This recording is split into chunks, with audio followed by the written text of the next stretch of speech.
오늘 함께 보실 하나님의 말씀은 사사기 20장 29절에서 35절 말씀입니다. 이스라엘이 기브아 주위에 군사를 매복하니라. 이스라엘 자손이 셋째 날에 베냐민 자손을 치러 올라가서 전과 같이 기브아에 맞서 전열을 갖추매 베냐민 자손이 나와서 백성을 맞더니 꾀임에 빠져 성읍을 떠났더라. 그들이 큰 길 곧 한쪽은 베델로 올라가는 길이요 한쪽은 기브아의 들로 가는 길에서 백성을 쳐서 전과 같이 이스라엘 사람 30명 가량을 죽이기 시작하며 베냐민 자손이 스스로 이르기를 이들이 처음과 같이 우리 앞에서 패배한다 하나 이스라엘 자손은 이르기를 우리가 도망하여 그들을 성읍에서 큰 길로 꿰어내자 하고 이스라엘 사람이 모두 그들의 처소에서 일어나 바알다말에서 전열을 갖추었고 이스라엘의 복병은 그 장소 곧 기브아 초장에서 쏟아져 나왔더라. 온 이스라엘 사람 중에서 택한 사람 10,000명이 기브아에 이르러 치매 싸움이 치열하나 베냐민 사람은 화가 자기에게 미친 줄을 알지 못하였더라. 여호와께서 이스라엘 앞에서 베냐민을 치심에 당일에 이스라엘 자손이 베냐민 사람 25,100명을 죽였으니 다 칼을 빼는 자였더라. 아멘.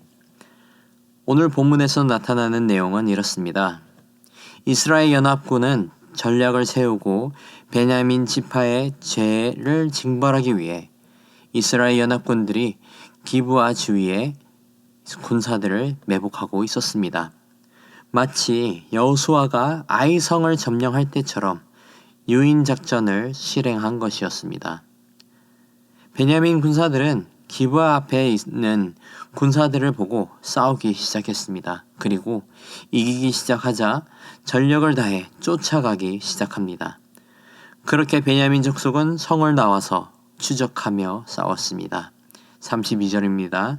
베냐민 자손이 스스로 이르기를 이들이 처음과 같이 우리 앞에서 패한다 하나 이스라엘 자손은 이르기를 우리가 도망하여 그들을 성읍에서 큰 길로 꿰어내자 하고 결국 베냐민 군사들은 노출되었고 매복하고 있던 이스라엘 군사들에게 참사를 당하게 됩니다. 33절입니다.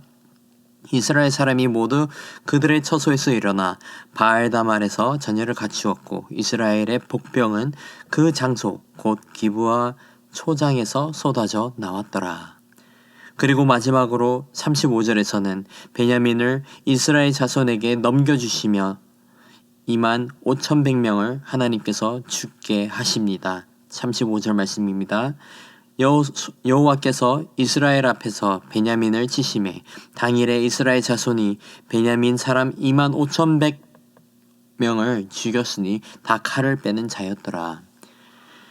이번 전투는 이스라엘과 베냐민과의 세 번째 전투였습니다. 이스라엘은 베냐민과 이미 2번의 전투를 겨뤘어요. 하지만 이번에는 하나님께서 주신 승리의 약속을 받아서 특별한 전략을 세우게 됩니다. 앞서 말했듯이 28절에서 하나님의 약속으로 이스라엘 자손들은 힘입고 매복과 유인을 하는 전술을 준비하게 되었습니다. 그렇게 베냐민은 의기양양한 나머지 생각하지 않고 성 밖으로 싸우러 나오게 되었고 결국 기브아가 점령된 것을 보고 도망치게 됩니다. 도망을 치면서 결국 죽게 된 수는 무려 25,100명이었어요. 오늘 본문에서 이스라엘의 승리와 베냐민의 패배 속에서 배우게 되는 교훈들을 우리는 볼 수 있습니다. 먼저 이스라엘의 승리를 통해 하나님의 약속이 이루어지는 것을 보게 되었습니다.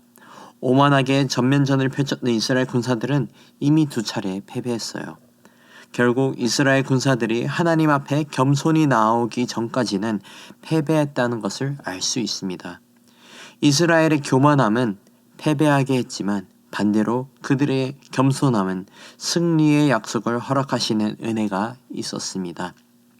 또한 베냐민의 패배를 통해 우리가 배우게 되는 교훈이 있습니다. 이것은 일단 베냐민의 패배도 동일하게 교만이 준 패배입니다. 이미 두 번의 승리를 맛본 베냐민 자손들은 이번에도 쉽게 승리할 수 있었을 것이라는 교만한 생각을 가지고 있었습니다. 그리고 이 전쟁의 가장 큰 패배 요인은 그들이 하나님 앞에서 회개하지 않았다는 것입니다. 애초에 베냐민의 자손들 중에서 죄를 범한 자들을 심판하고 정의롭게 행했다면 이러한 패배와 학살은 일어나지 않았을 것입니다. 한번 회개하지 못하고 끝까지 교만했던 베냐민 자손은 결국 하나님의 심판을 받게 되었던 것이에요. 참으로 안타까운 선택과 결말이었습니다. 무엇보다도 하나님 앞에서 회개했으면 이런 상황은 오지도 않았을 것을 생각하면 더욱 아쉬운 마음이 듭니다.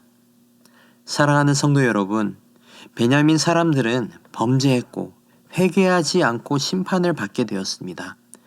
그들의 범죄는 가볍고 무겁고를 떠나 하나님 앞에서 회개하지 않았다는 것이 가장 큰 문제였습니다. 결국 베냐민은 그의 형제 자손들이었던 이스라엘 자손들과 싸우게 되었고 패배하고 학살을 당하게 되는 안타까운 상황을 맞이하게 된 것입니다. 물론 그 과정 가운데서 이스라엘 자손들도 교만해서 패배했지만 이들은 곧장 회개하고 하나님의 손길을 구하고 하나님의 약속을 힘입어서 승리하게 됩니다. 오늘 본문을 통해 분명하게 깨닫게 되는 것은 죄는 누구나 지을 수 있지만 죄를 지은 것보다 더 중요한 것은 회개하는 것입니다. 베냐민 자손과 이스라엘 자손들 둘 다 교만했습니다. 하지만 이스라엘 자손은 하나님께 회개하고 하나님의 도움을 구했습니다. 만약 베냐민 자손이 하나님께 회개하고 형제 자손들에게 용서를 구했으면 어떻게 되었을까요? 이들은 아마 학살이 아닌 공정한 정의가 실현되고 하나님께 영광 올려드리는 결말을 보지 않았을까 생각합니다. 사랑하는 성도 여러분, 죄는 누구나 다 지을 수 있습니다. 그러나 우리는 그리스도를 구원자로 믿는 하나님의 자녀로서 진실하게 즉각 회개해야 합니다. 뒤늦게 회개할 때에도 분명 그에 따른 긍휼이 있을 수 있지만 바로 돌이켜서 회개하게 되면 긍휼을 넘어 하나님의 더 큰 은혜가 있을 줄 믿습니다. 회개를 늦추면 상처가 곪는 것처럼 그 죄도 곪을 수 있습니다. 고통이 더욱 심해질 정도로 곪기 전에 잘못을 돌이키며 회개할 수 있는 저와 여러분이 되기를 소망합니다. 기도하겠습니다. 사랑의 하나님 아버지 감사합니다. 죄로 죽을 우리를 위해 구원해 주시는 은혜를 허락해 주심에 감사드립니다. 아버지, 오늘 본문에서 보게 되는 베냐민 족속의 죄의 결말을 보았습니다. 아버지, 우리도 그들과 같은 죄인이기에 같은 교만한 마음을 갖게 될 수 있음을 깨닫습니다. 아버지, 우리를 불쌍히 여겨주시고 우리 마음 가운데 겸손한 마음 허락해 주시옵소서. 교만함으로 죄를 회개하지 못하는 또 다른 죄를 범하는 것이 아니라 겸손하게 죄를 돌이켜 회개하고 하나님만을 속히 바라볼 수 있도록 인도하여 주시옵소서. 연약한 주의 종들을 붙들어 주시옵소서. 감사합니다. 사랑합니다. 우리를 사랑하시고 구원하신 예수님의 이름으로 기도드립니다. 아멘. 이 시간 말씀을 붙들고 기도하시면서 주간 기도 제목으로 모든 소그룹 모임을 위해 기도하시겠습니다. 현재 진행 중인 다락방 모임과 전도회 모든 모임마다 예수님 안에서 한 가족과 같이 은혜를 나눌 수 있는 모임 되게 하시고 소외되는 영혼이 하나도 없는 그러한 그리스도의 사랑이 넘치는 가정 같은 교회가 될 수 있도록 또한 다락방을 섬겨주시는 순장님들과 교회를 책임지시고 섬기신 장로님들을 위해 함께 기도하시겠습니다.